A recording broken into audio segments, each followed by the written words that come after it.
Bonjour à tous et bienvenue dans ce nouveau vidéo Otaku. Je m'appelle Ame, je suis là pour vous présenter toutes les sorties manga au Québec chaque semaine. Je vous cache pas que la sortie vraiment la plus attendue de cette semaine, c'est Frieren que je vous présente à l'instant. On est vraiment content de l'avoir reçu, puis je pense que vous n'allez pas être déçus. Alors commençons sans plus tarder. Donc Frieren. Frieren, on est chez Ki-hoon.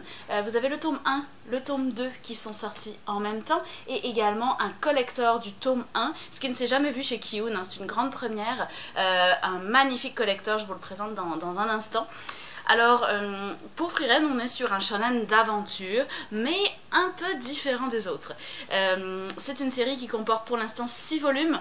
J'ai dit ça, voilà, 6, ça va aller mieux. 6 volumes, mais qui n'est pas terminé encore au Japon. Et où on suit l'elfe Frieren, qui est la jeune fille ici, ou celle qu'on voit encore mieux sur la couverture du tome 2. Frieren et ses amis magiciens, nains, mages sont revenus d'une grande quête pour tuer le roi démon. Ils viennent de réussir leur quête et en fait le manga commence à la fin finalement de cette mission, de cette quête. Puis c'est à ce moment, au moment de cette fin, qu'il faut se faire des adieux. Et le groupe va se donner rendez-vous dans 50 ans.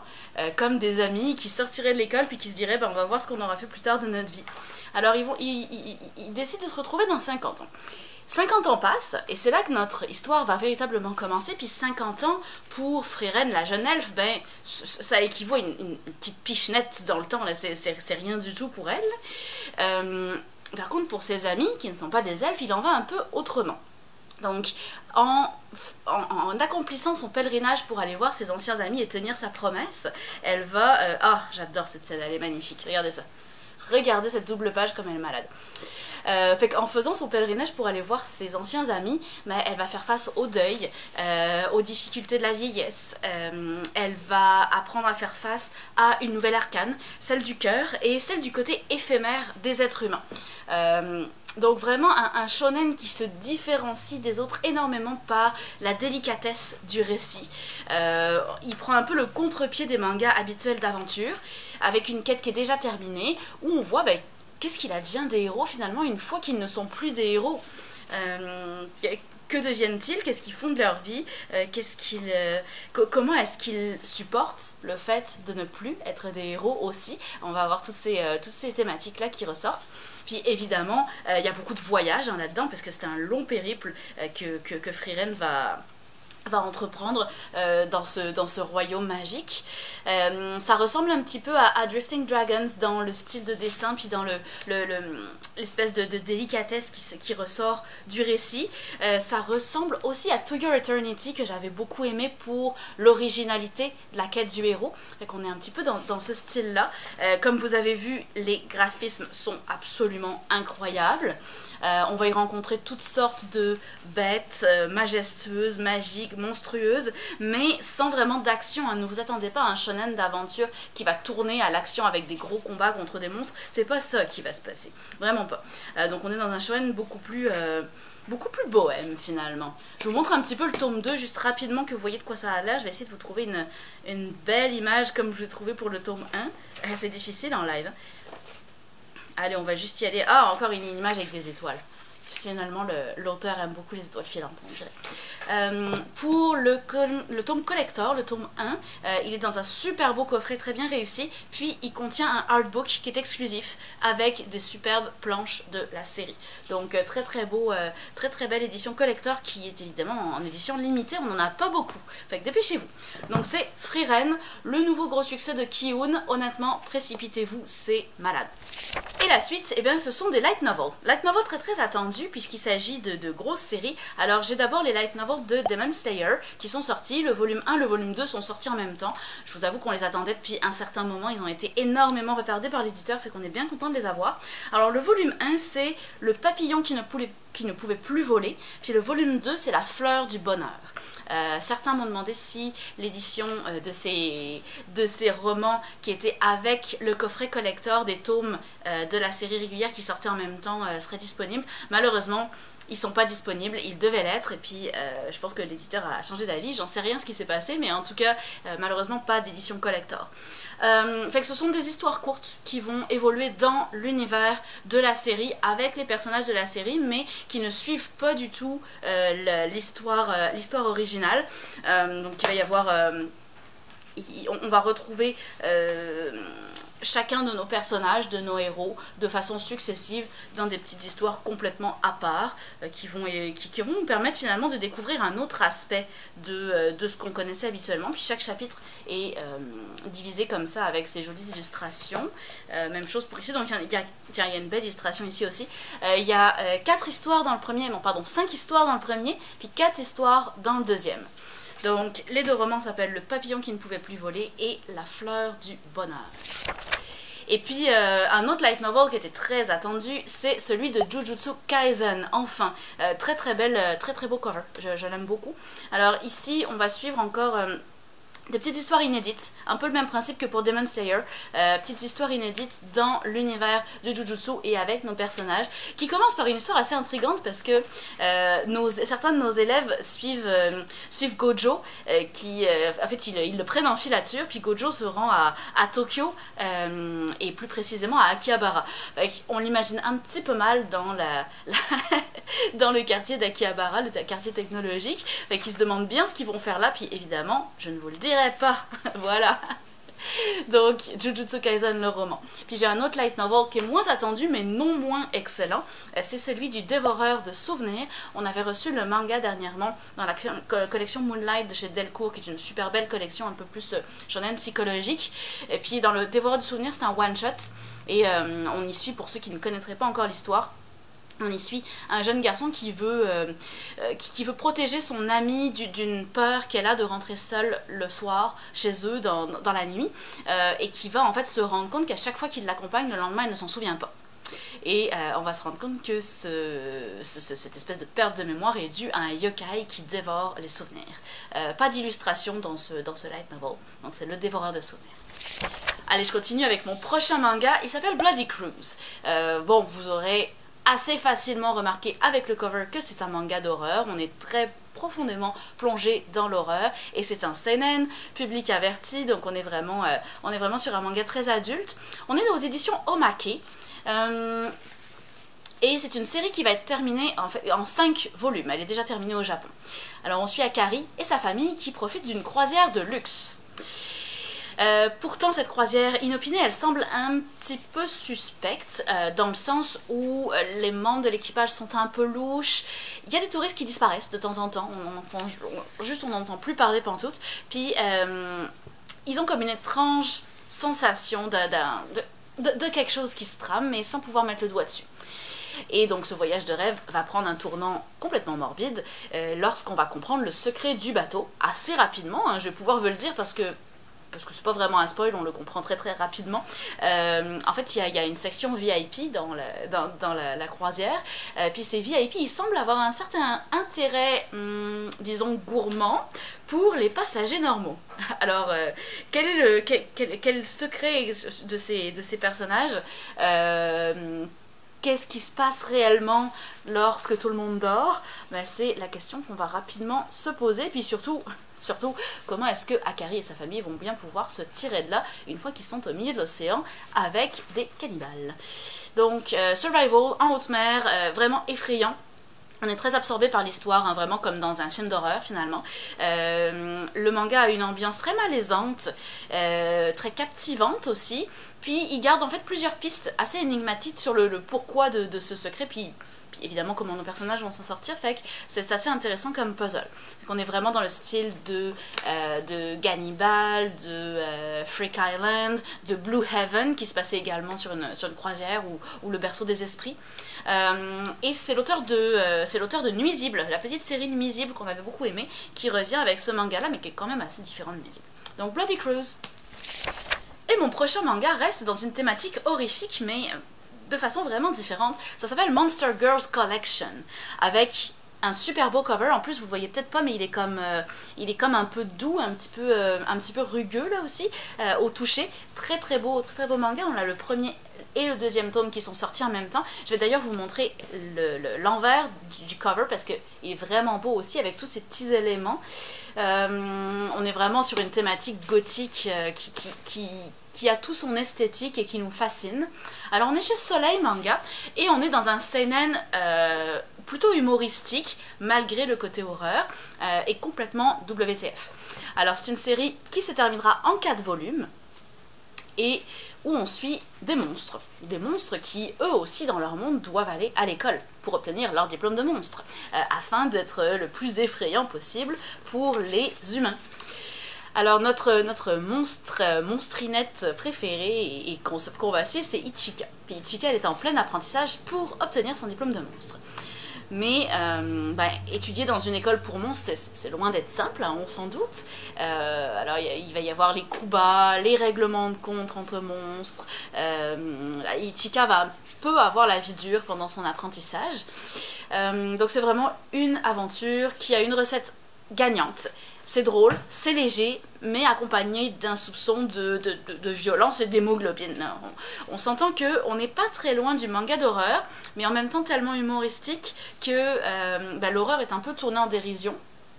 Et ça amène un côté quand même léger à l'histoire. Ichika, l'héroïne, est super attachante. Et puis les profs ont tous des têtes très différentes que vous allez pouvoir découvrir. C'est assez sympa, c'est assez épisodique. Fait qu'on va se rendre compte qu'on a juste hâte de découvrir quel est le prochain prof en fait. Puis nos héros vont faire des incursions dans le monde des humains, plus ou moins autorisées, vous allez le voir. Et ils font un petit peu l'école buissonnière de temps en temps. Et ça amène un côté vraiment humoristique. Ça peut ressembler un peu à l'esprit qu'on avait dans Freaky Girls, qu'on connaît mieux sous le nom d'animé Interviews with Monster Girls. Ça ressemble aussi à ce qu'on a eu récemment, la princesse maudite et son servant immortel, dans le côté vraiment déjanté. Et puis le artwork est très très beau. Donc c'est Monster Girls Collection. Et on continue sur une tendance assez différente, âme sensible, s'abstenir, fermer les yeux, c'est Miss Fantasme. Alors tout est dans le titre, on est aux éditions Pika, on est sur un shoujo réservé à un public 16 ans et plus, c'est quand même assez intense, mais on est un shoujo plus qu'un josei. C'est une série qui comporte pour l'instant 3 tomes au Japon et qui n'est pas terminée, alors je vais faire attention à ce que je vous montre, voilà. Vous allez voir que le dessin est assez simpliste, mais les scènes sont assez hautes. Alors on suit June, une jeune femme qui est belle, qui est séduisante, qui est coquette, elle est assez jeune, elle vient de terminer ses études, première job, puis elle a tout pour plaire. Par contre elle n'a aucune expérience avec les messieurs, ce qui laisse beaucoup trop souvent place à des bulles de fantasmes. Et puis ces fantasmes sont torrides, sont aux limites du raisonnable, et puis ça lui mène la vie dure parce que ça se produit n'importe quand, même dans les situations de la vie de tous les jours. Puis un jour elle va rencontrer Kano, dont elle va tomber sous le charme, qui est notre jeune homme ici, le joli blond qu'on voit ici. Donc la question va tourner autour de est-ce qu'elle va arriver à enfin passer du fantasme à la réalité et assouvir ses fantasmes avec Kano. Donc attention, hein, certains passages sont vraiment explicites, comme j'ai dit, je fais attention à ce que je montre à la caméra aujourd'hui. Les parties des bulles de fantasmes se fondent très bien dans l'histoire, ce qui fait que on a souvent un doute de « Attends, est-ce que finalement elle a réussi à conclure, elle est dans la réalité ou est-ce qu'elle est toujours dans ses pensées ?» Et puis voilà, ça arrive vraiment à nous faire douter sur ce qui se passe réellement. Donc on est vraiment dans le style de Teach Me Love, Master and Slave, Sensuel Dilemme, ce genre de shoujo assez hot. Donc Miss Fantasme. Et on rechange de style avec Yakuza Réincarnation, dont les 2 premiers tomes sont sortis en même temps cette semaine. Yakuza Réincarnation, on est aux éditions Kaze et on est dans un shonen isekai, mais un shonen isekai un peu particulier parce qu'il mêle le isekai et le furio. Le furio, je rappelle, c'est le style GTO avec les mauvais garçons, l'humour, etc. C'est une série qui comporte pour l'instant 7 tomes au Japon et qui n'est pas encore terminée. Ne vous fiez pas au cover qui est tout gentillet, c'est pas du tout le cas à l'intérieur en fait. Donc dans Yakuza Réincarnation, on suit Ryu qui a 50 ans, qui est un Yakuza, un vieux de la vieille, au tempérament bien trempé, mais avec des principes. Quand je dis Yakuza vieux de la vieille, c'est vraiment avec les principes traditionnels des Yakuza, du temps où ils n'étaient pas encore vraiment considérés comme des bandits. Ryu va être trahi par un de ses subordonnés. Et ce qui va se passer, c'est que ça va être l'heure des règlements de compte. Il va se faire passer à tabac et puis il va frôler la mort. En fait, il va frôler, ou peut-être même qu'il va mourir, on ne sait pas exactement, mais on le voit en train de frôler la mort en tout cas. Et quand il se réveille dans un monde de fantasy, dans le corps d'une jeune princesse. Cette princesse est à la tête d'un royaume en ruine, et donc son tempérament de Yakuza va vite refaire surface afin de ramener la paix dans ce royaume.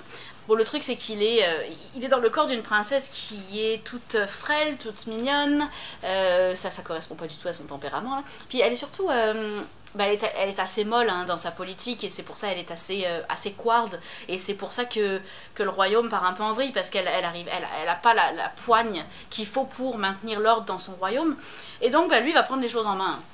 Plus personne ne reconnaît la princesse, c'est ça le problème. Yakuza un jour, Yakuza toujours. Alors l'idée de mélanger le style Furio et le style Isekai fonctionne très bien, malgré ce qu'on pourrait s'attendre. Sérieusement, j'avais pas beaucoup d'attentes en lisant ça, puis je me suis vraiment éclatée à la lecture des 2 tomes. Le premier tome laisse un peu sur sa fin, vous allez voir que c'est un peu long à démarrer. Par contre, à partir du 2e tome, on termine de poser l'intrigue, et là, ça devient vraiment, vraiment très cool. Comme vous avez vu, le dessin est assez sympathique aussi, c'est beaucoup fait à la main, il y a des trames mais pas tant que ça.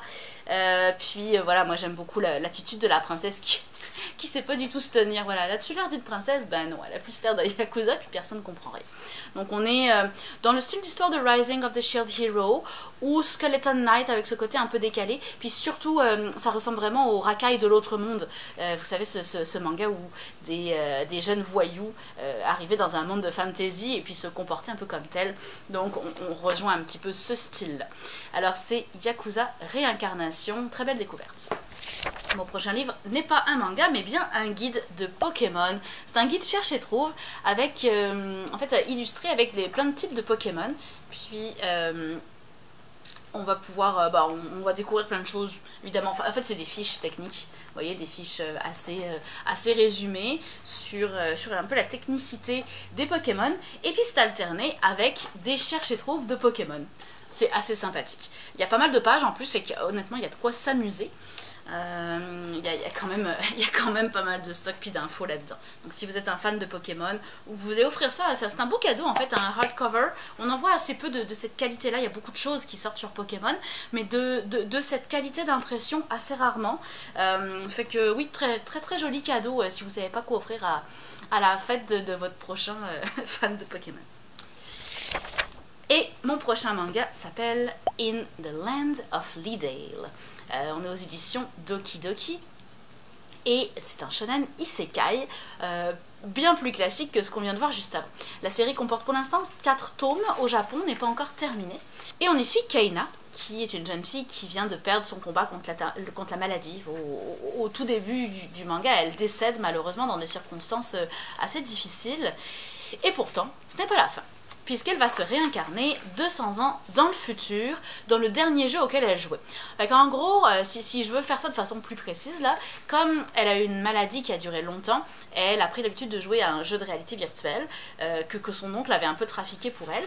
Puis elle s'est créé ce personnage qui est sur le cover, et quand elle décède, elle se retrouve réincarnée dans ce jeu-là, mais pas au moment où elle jouait, 200 ans dans le futur de ce monde-là. Elle va conserver ses statistiques, elle va conserver ses pouvoirs qu'elle avait au moment où elle a arrêté le jeu. Et elle va décider un petit peu de savoir ce que le monde qu'elle connaissait est devenu, parce qu'on s'entend qu'en 200 ans, même dans les mondes de fantasy, il se passe beaucoup de choses.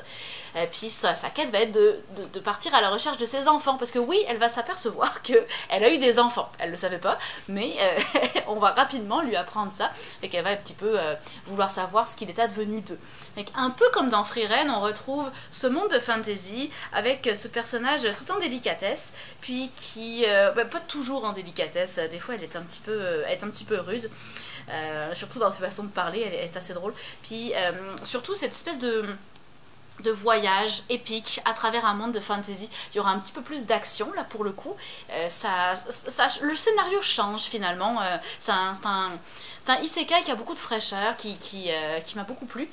Ça ressemble un peu à Skeleton Knight encore une fois, puis comme je le disais à Frieren dans le sens où ça se passe beaucoup 200 ans après la bataille finalement. Le fun fact de ça, et je pense que je suis à peu près sûre qu'aucun d'entre vous ne l'a remarqué, mais peut-être que maintenant, si je vous remontre une image puis que je vous le dis, vous allez comprendre. Le fun fact de ça, c'est que c'est la scénariste du manga de l'Attaque des Titans Before the Fall qui a écrit Land of Leadale. Rien à voir avec Attack on Titan, mais j'ai trouvé le fun fact intéressant. Donc, In the Land of Leadale. Et je rechange complètement de style, j'ai beaucoup aimé ma semaine parce qu'elle est très variée. On est sur Dernier Ferry pour le succès. Très très jolie édition au lézard noir. Et on est sur un seinen romantique, tranche de vie. Série qui se termine en 2 tomes. Le premier tome est juste ici. Très très belle et puis comme je disais, très très beau travail sur le cover. On est vraiment très ancré dans le style seinen. On suit Kojiri qui est sur le cover et qui est une auteure à succès. Elle écrit souvent pour la télévision en fait. Puis au moment où l'histoire commence, elle fait face à son premier échec. Parce que son nouveau feuilleton ne fonctionne pas. Puis en plus de ça, il y a un scandale qui éclate parce qu'elle a été filmée par un paparazzi en train d'embrasser la vedette de son dernier feuilleton. Donc scandale, et la honte l'emporte, la honte de l'échec, la honte du scandale, et donc elle décide de fuir Tokyo pour retourner voir sa mère à la campagne. Et en arrivant, elle va prendre un ferry parce que il y a comme un espèce de grand lac avec, voilà, qui est desservi avec plusieurs villes autour en fait. Puis il y a un ferry qui dessert toutes ces villes, un peu comme un bus ou comme un taxi. Et en prenant le ferry, elle va un peu tomber sous le charme du capitaine. Mais sans trop oser dire quoi que ce soit. Je vais essayer de vous montrer le capitaine quand même. Si je le retrouve, mon dieu, pourtant on le voit tout le temps, le voilà. On voit le capitaine en train de flirter avec une autre passagère justement. Et notre héroïne Kojiri est en quête d'inspiration. Hein. Donc sa relation naissante, ou en tout cas sa relation qu'elle imagine au début, va lui inspirer sa nouvelle histoire à paraître. Donc est-ce qu'elle va arriver à surpasser le scandale, à surpasser sa peur de revenir sur la scène, et puis surtout est-ce qu'elle va dépasser son fameux syndrome de la page blanche et arriver à vivre enfin une vraie histoire d'amour avec ce capitaine? La question est toute là. Donc c'est une lecture assez cool, les personnages sont assez atypiques, l'histoire va vraiment se dessiner autour d'un triangle amoureux, mais c'est une histoire assez adulte et assez mature.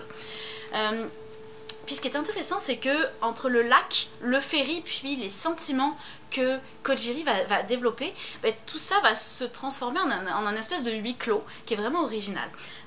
On est dans une histoire mature comme dans Kowloon, Generic Romance, que j'avais beaucoup aimé, où on retrouve un peu le style de Barbara, d'Osamu Tezuka évidemment. Donc on s'entend que quand on compare une œuvre à une autre d'Osamu Tezuka, c'est que c'est bon. Fait que je vous assure que c'est vraiment très bon, c'est vraiment au niveau. Alors ça s'appelle Dernier Ferry pour le succès. Je continue avec une sortie qui est passée inaperçue avant sa sortie, mais qui ne va pas continuer à passer inaperçue maintenant que c'est sorti, parce que vous allez reconnaître le style. Ce sont les histoires courtes de Koyoharu Kotoge. Koyoharu Kotoge, je pense que vous avez reconnu le style, que vous connaissez peut-être même déjà le nom d'auteur, c'est bien sûr la très célèbre auteure de Demon Slayer. Alors on est aux éditions Panini, puis on est dans un shonen d'aventure, c'est un one-shot qui est un recueil d'histoires courtes. Et en fait, dans ces histoires courtes, il va y avoir plusieurs choses.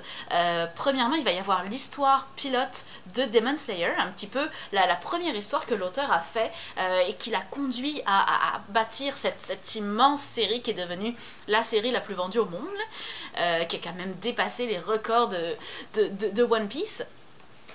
Et les 3 autres histoires courtes, elles n'ont rien à voir, mais c'est vraiment des histoires qu'elle a écrites dans sa jeunesse de mangaka. Donc, toutes les histoires ont été écrites bien sûr avant Demon Slayer, d'ailleurs vous allez vous rendre compte avec le style de dessin qu'il y a comme une espèce de maladresse là-dedans, mais qu'en même temps on retrouve tellement le style de ce qu'elle fait aujourd'hui que c'est super intéressant de voir un petit peu les bases. Comment est-ce qu'on commence quand on devient une artiste aussi talentueuse et aussi, aussi célèbre à travers le monde, avec quoi on commence, à quoi ressemble notre dessin au début. Fait que pour tous ceux qui s'intéressent à la production de manga, qui essayent de dessiner leur propre histoire eux-mêmes, c'est vraiment intéressant de comprendre tous les cheminements techniques par lesquels elle est passée. Donc pour les fans de l'auteur, le recueil est vraiment un vrai bonheur à lire. Les histoires sont cool, elles sont vraiment intrigantes. Comme je disais, les dessins sont pas forcément toujours ceux auxquels on s'attendrait. C'est des dessins de début, mais c'est un peu surprenant de voir toutes ces techniques par lesquelles elle est passée. J'aime beaucoup cette image juste ici. Donc évidemment, un indispensable pour tous les fans de Demon Slayer, ce sont les histoires courtes de Koyoharu Kotoge. Et mon dernier manga aujourd'hui va vous intriguer, je pense. Ça s'appelle Denjin N. On est aux éditions Pika et on est sur un seinen policier. C'est une série qui comporte 4 tomes en tout, qui va être terminée en 4 tomes. Je pense que le cover est assez intriguant. Allez, je vais vous montrer l'arrière, vous allez en savoir un petit peu plus. Alors on suit Nasu qui a une vie assez misérable, il est endetté, il est à charge de sa mère en plus, il s'est déscolarisé très tôt, bon rien ne va. Il doit vraiment, en plus de ça, il doit travailler pour rembourser les dettes de son père. Bon, donc rien ne va, mais c'est pas vraiment de sa faute en plus, c'est ça le truc. Donc son seul plaisir, c'est vraiment de suivre la carrière de son idol qui s'appelle Misaki, son idol préféré. Et suite à un accident, il va mourir et il va un petit peu comme se réincarner, mais alors là pour le coup on n'est pas dans une isekai, donc il se réincarne dans son propre monde et il va acquérir le pouvoir de posséder tout système électrique, tout ce qui fonctionne à l'électricité, il est capable de le maîtriser en fait par ses pouvoirs. Donc avec son nouveau pouvoir, il va faire tout pour aider son idol préféré à gagner plus de succès. Et quand je dis tout, c'est vraiment tout, parce que même si ça inclut devenir un assassin, c'est quelque chose qu'il envisage. Alors, c'est rapidement ce qui va se passer. Et donc on va suivre la police sur l'enquête, qui va faire appel à 2 frères médiums qui vont essayer de retrouver ce tueur en série d'un nouveau genre. Fait que finalement, on suit un petit peu le tueur, le vilain de l'histoire, puis la police. Ah, j'aime beaucoup cette image, elle est assez flippante. C'est presque le Joker, mais en pire. Donc l'ambiance est très fidèle au... Oh mon dieu. J'avais oublié cette image, c'est à faire des cauchemars. Non, je vous la montrerai pas celle-là, elle est beaucoup trop trash. L'ambiance, je disais que l'ambiance est assez fidèle au style de l'auteur, j'ai oublié de vous le dire au début de cette présentation, mais sur Denjin N, on est vraiment avec l'auteur qui est déjà très connu, de Fortress of Apocalypse, qui était un truc de zombie, puis de Starving Anonymous, qui était un survival avec des aliens, qui était vraiment vraiment trash. Puis là, on est vraiment très fidèle à ce style-là. Puis l'enquête va être vraiment au centre de l'histoire. Donc il y a des passages extrêmement trash et gore entre les passages d'enquête, comme vous avez vu ma tête avec l'image que je viens de retrouver. Oh mon dieu, j'en viens d'en retrouver une autre. C'est assez intense. Donc si vous avez aimé les autres œuvres de l'auteur, c'est sûr que vous allez aimer ça. Puis aussi, si vous aimez Tetsuya Tsutsui, qui a fait Manhole, qui a fait Prophecy, on retrouve un petit peu cette alternance entre suivre un assassin et suivre un enquêteur, ne plus trop savoir où on en est, ne plus trop savoir qui on veut voir gagner. C'est un peu ce style-là, fait que vous allez probablement aimer Denjin N également. Et je vais terminer mon vidéo comme d'habitude avec mes tops et mes flops. Alors mon flop de la semaine c'est Miss Fantasme, parce que malgré le fait que les bulles de fantasme sont bien intégrées dans l'histoire, rapidement ça devient redondant, puis au début on se demande ok, est-ce qu'elle vit vraiment ça ou est-ce qu'elle est encore dans son imagination, puis rapidement on se rend compte que c'est toujours le même schéma puis que ça va pas aller plus loin. Alors est-ce que ça va aller plus loin dans les prochains tomes? Peut-être, mais j'avoue que ce premier volume m'a pas tant convaincue. Puis mes deux tops de la semaine, c'est bien sûr Frieren, je pense que vous l'avez compris, puis Yakuza Réincarnation. Yakuza Réincarnation pour l'heureux mélange entre Furio et Isekai, avec cette princesse qui n'est vraiment pas ordinaire, puis qui est complètement hilarante et complètement attachante de par son côté de par son côté complètement décalé. Puis Frieren pour à la fois la beauté des dessins, la beauté du scénario, l'originalité du scénario, la personnalité de chaque personnage, puis cette espèce de voyage épique où on a juste envie en fait de voyager à travers le monde avec notre backpack, avec Frieren pour découvrir ce monde avec elle. C'est juste incroyable comme lecture.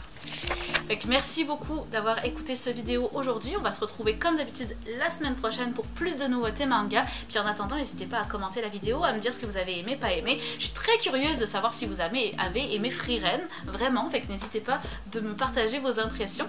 Et on se retrouve la semaine prochaine. Merci beaucoup et bonne lecture à tous.